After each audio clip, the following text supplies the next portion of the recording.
It's an exciting time at Philanthropy West Virginia and in our mission of strengthening philanthropy in the Mountain State. In particular, just a little over a year ago, we started implementing our new action plan called Meaningful Action, Learning, Leveraging, and Leading. How philanthropy can not only enhance its work in West Virginia about best practices for board members and staff, to individual philanthropists, but also doing more issue-based work, and that is in a collective fashion. We've also launched a new membership category this year for our professional advisors and philanthropic consultants. We're wanting to build and broaden our network of philanthropy, those involved on the local level, regionally, and inviting national partners to the table. The topical work that we've been doing was identified by our members, by our board, our partners, and our staff. And those three areas have been education, responding to the opioid use disorder and the opioid crisis in our state and region, and then thirdly, community and economic development.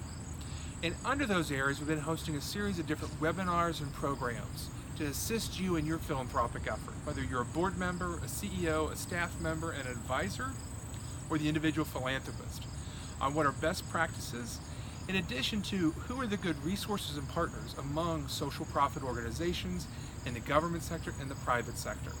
You might have heard of our 4-part series on entry points, philanthropy's response to the opioid crisis. We've hosted 2 great sessions, and thanks to our partners at the Greater Kanawha Valley Foundation and Kim Team at the Benham Foundation in hosting those.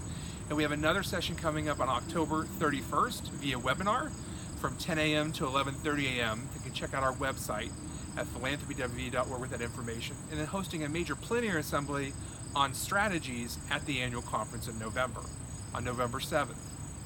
The second area with education is that we're doing a broader work about how funders who support education from early childhood to adulthood, scholarships, anywhere in between of education, can work together and identify areas to improve the educational success of our students and our communities in West Virginia. And so thanks to the leadership of Stephanie Heyer and Adam Sanders, co-chairs of our Education Affinity Group, we've hosted 3 great sessions already this year, with our 4th coming up at the annual conference.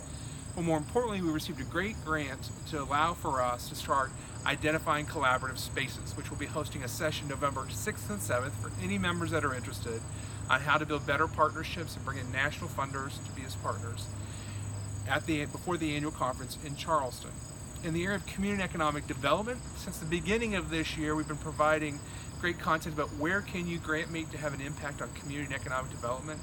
And then just last week, we hosted a 2-day session on building economic development philanthropy capacity, which we hosted a dozen different foundation and community and economic development leaders. And then you'll see highlights of those at our annual conference this fall. Our purpose is to be made to order to serve you and to help advance your work in West Virginia. We can't do everything, but we want to provide you as much content and quality experience as you can within our means as a small staff, but a hardworking staff. And so if there's something that you're interested in working on to connect with one of our issue areas, as well as general programming and resources, contact us at the office, 304-517-1450, or visit our website at philanthropywv.org. Reach out to me, Paul Daugherty, Hillary Swisher, our Program and Engagement Coordinator, or Chrissy Raymond, our Operations and Communication Assistant. Together we can have a lot greater impact as we strengthen philanthropy in the Mountain State.